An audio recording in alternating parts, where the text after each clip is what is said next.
The Chronicles of Narnia by C.S. Lewis. Book 3. The Voyage of the Dawn Treader. Chapter 12. The Dark Island. After this adventure, they sailed on south and a little east for 12 days with a gentle wind, the skies being mostly clear and the air warm, and saw no bird or fish, except that once there were whales spouting a long way to starboard. Lucy and Reepicheep played a good deal of chess at this time. Then on the 13th day, Edmund, from the fighting top, sighted what looked like a great dark mountain rising out of the sea on their port bow. They altered course and made for this land, mostly by oar, for the wind would not serve them to sail northeast. When evening fell, they were still a long way from it and rowed all night. The next morning, the weather was fair, but a flat calm prevailed. The dark mass lay ahead, much nearer and larger, but still very dim, so that some thought it was still a long way off, and others thought they were running into a mist. About 9 that morning, very suddenly, it was so close that they could see that it was not land at all, nor even, in an ordinary sense, a mist. It was a darkness. It is rather hard to describe, but you will see what it was like if you imagine yourself looking into the mouth of a railway tunnel. A tunnel either so long or so twisty that you cannot see light at the far end, and you know what it would be, and you know what it would be like. For a few feet you would see the rails and sleepers and gravel in broad daylight. Then there would come a place where they were in twilight, and then pretty suddenly, but of course without a sharp dividing line, they would vanish altogether into smooth, solid blackness. It was just so here. For a few feet in front of their bows, they could see the swell of the bright greenish-blue water. Beyond that, they could see the water looking pale and gray, as it would look late in the evening. But beyond that again, utter blackness, as if they had come to the edge of moonless and starless night. Caspian shouted to the boatswain to keep her back, and all except the rowers rushed forward and gazed from the bows. But there was nothing to be seen by gazing. Behind them was the sea and the sun, before them the darkness. "Do we go into this?" said Caspian at length. "Not by my advice," said Drinian. "The captain's right," said several sailors. "I almost think he is," said Edmund. Lucy and Eustace didn't speak, but they felt very glad inside at the turn things seemed to be taking. But all at once the clear voice of Reepicheep broke in upon the silence. "And why not?" he said. "Will someone explain to me why not?" No one was anxious to explain, so Reepicheep continued. "If I were addressing peasants or slaves," he said, "I might suppose that the suggestion proceeded from cowardice. But I hope it will never be told in Narnia that a company of noble and royal persons in the flower of their age turned tail because they were afraid of the dark." "By what manner of use would it be plowing through the blackness?" said Drinian. "Use?" replied Reepicheep. "Use, Captain? If by use you mean filling our bellies or our purses, I confess it will be of no use at all. So far as I know, we did not set sail to look for things useful, but to seek honor and adventure. And here is as great an adventure as ever I heard of.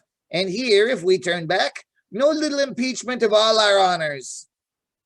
Several of the sailors said things under their breath that sounded like "honor be blowed." But Caspian said, "Oh, bother you, Reepicheep.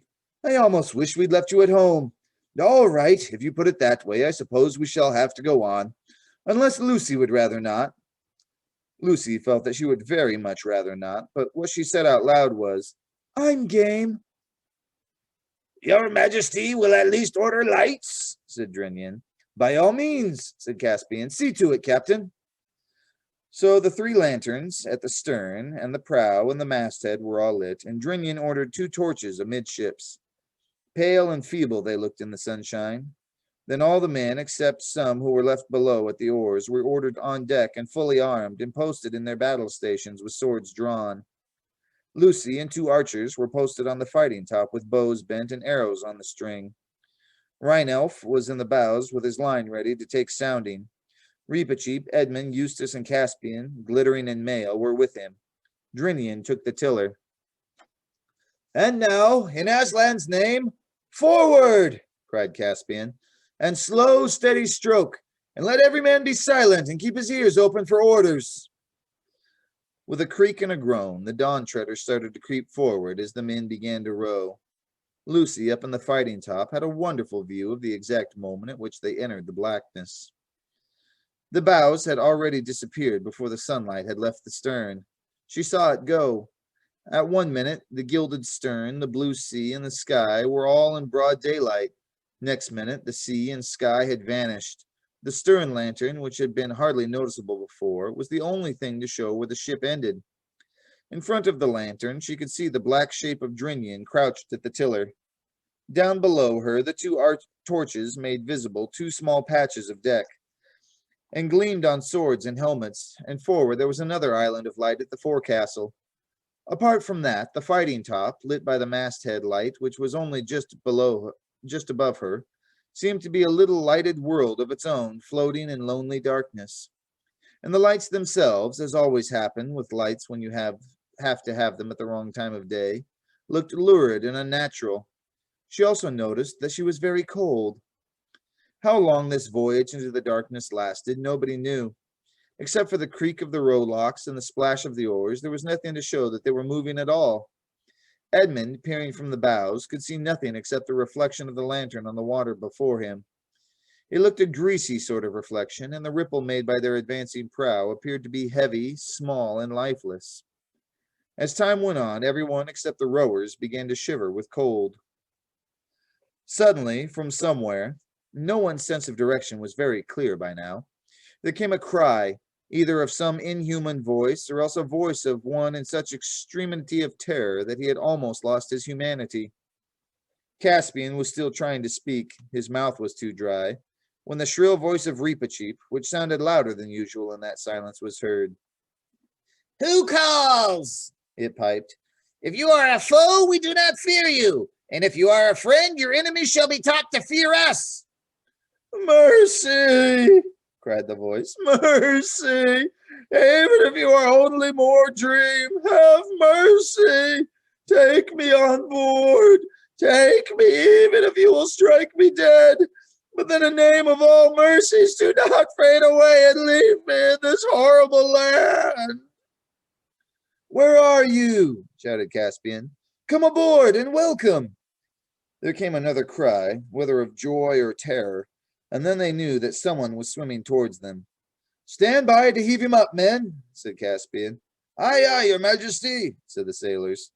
Several crowded to the port bulwark with ropes, and one, leaning far out over the side, held the torch. A wild, white face appeared in the blackness of the water, and then, after some scrambling and pulling, a dozen friendly hands had heaved the stranger on board. Edmund thought he had never seen a wilder-looking man. Though he did not otherwise look very old, his hair was an untidy mop of white, his face was thin and drawn, and, for clothing, only a few wet rags hung about him. But what one mainly noticed were his eyes, which were so widely open that he seemed to have no eyelids at all, and stared as if in an agony of pure fear. The moment his feet reached the deck, he said, "Fly! Fly! About with your ship and fly! Row! Row! Row for your lives away from this accursed shore!" "Compose yourself," said Reepicheep, "and tell us what the danger is. We are not used to flying." The stranger started horribly at the voice of the mouse, which he had not noticed before. "Nevertheless, you will fly from here," he gasped. "This is the island where dreams come true." "That's the island I've been looking for this long time," said one of the sailors. "I'd reckoned I'd find I was married to Nancy if we landed here." "And I'd find Tom alive again," said another. "Fools!" said the man, stamping his foot with rage. "That is the sort of talk that brought me here, and I'd better have been drowned or never board. Do you hear what I say? This is where dreams, do you understand, come to life, come real, not daydreams, dreams." There was about half a minute's silence, and then, with a great clatter of armor, the whole crew were tumbling down the main hatch as quick as they could, and flinging themselves on the oars to row as they had never rowed before. And Drinian was swinging round the tiller, and the boatswain was giving out the quickest stroke that had ever been heard at sea. for it had taken everyone just that half minute to remember certain dreams they had had, dreams that make you afraid of going to sleep again, and to realize what it would mean to a land on a country where dreams come true. Only Reepicheep remained unmoved. Your Majesty, he said. Are you going to tolerate this mutiny, this poltroonery? This is a panic. This is a rout. Row! Row! Bellowed Caspian. Pull for all our lives! Is her head right, Drinyan? You can say what you like, Reepicheep. There are some things no man can face. It is then my good fortune not to be a man, replied Reepicheep with a very stiff bow. Lucy, from up aloft, had heard it all. In an instant, that one of her own dreams, which she had tried hardest to forget, came back to her as vividly as if she had only just woken from it. So that was what was behind them, on the island, in the darkness. For a second, she wanted to go down to the deck and be with Edmund and Caspian. But what was the use? If dreams began coming true, Edmund and Caspian themselves might turn into something horrible just as she reached them. She gripped the rail of the fighting top and tried to steady herself. They were rowing back to the light as hard as they could. It would be all right in a few seconds, but oh, if only it could be all right now. Though the rowing made a good deal of noise, it did not quite conceal the total silence which surrounded the ship. Everyone knew it would be better not to listen, not to strain his ears for any sound in the darkness. But no one could help listening, and soon everyone was hearing things. Each one heard something different. Do you hear a noise like a huge pair of scissors opening and shutting from over there? Eustace asked Rainelf. Hush, said Rainelf. I can hear them crawling up the sides of the ship. It's just going to settle on the mast, said Caspian. Arg, said a sailor. There are the gongs beginning. I knew they would. Caspian, trying not to look at anything, and especially not to keep looking behind him, went aft to Drinyan. Drinyan, he said in a very low voice, how long did we take rowing in? I mean, rowing to where we picked up the stranger. 5 minutes, perhaps, whispered Drinyan. Why? Because we've been more than that already, trying to get out. Drinyan's hands shook on the tiller, and a line of cold sweat ran down his face. The same idea was occurring to everyone on board. We shall never get out. Never get out, moaned the rowers. He's steering us wrong. We're going round and round in circles. We shall never get out. The stranger, who had been lying in a huddled heap on the deck, sat up and burst out in a horrible screeching laugh. Never get out, he yelled. That's it, of course. We shall never get out. What a fool I was to have thought they would let me go as easily as that. No, we shall never get out. Lucy leant her head on the edge of the fighting top and whispered, Aslan, Aslan, if ever you loved us at all, send us help now. The darkness did not grow any less, but she began to feel a very, very little better. After all, nothing is really happening to us yet, she thought. Look, cried Rainelf's voice hoarsely from the bows. There was a tiny speck of light ahead, and while they watched, a broad beam of light fell from it upon the ship. It did not alter the surrounding darkness, but the whole ship was lit up as if by searchlight. Caspian blinked, stared round, saw the faces of his companions, all with wild, fixed expressions. Everyone was staring in the same direction. Behind everyone lay his black, sharply edged shadow. Lucy looked along the beam and presently saw something in it.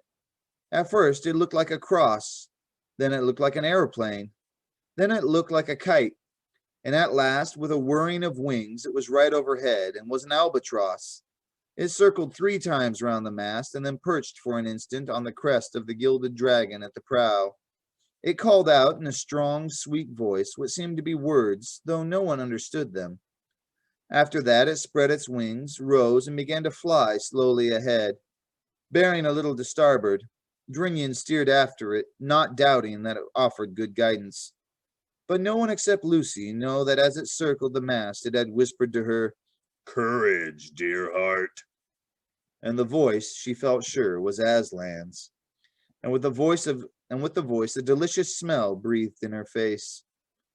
In a few moments, the darkness turned into a grayness ahead. And then, almost before they dared to begin hoping, they had shot out into the sunlight and were in the warm, blue world again. And all at once, everybody realized that there was nothing to be afraid of and never had been.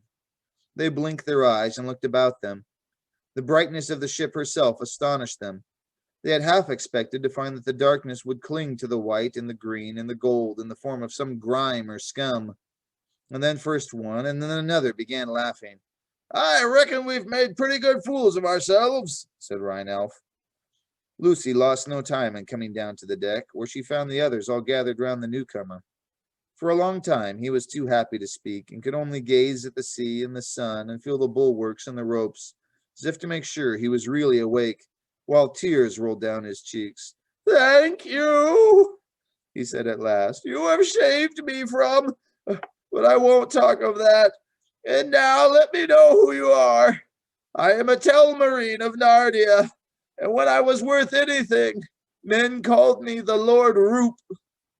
And I, said Caspian, am Caspian, king of Narnia, and I sail to find you and your companions who were my father's friends. Lord Roop fell on his knees and kissed the king's hand. Sire, he said, you are the man in all the world I most wish to see. Grant me a boon. What is it? Asked Caspian. Never to bring me back there, he said. He pointed astern. They all looked, but they saw only bright blue sea and bright blue sky.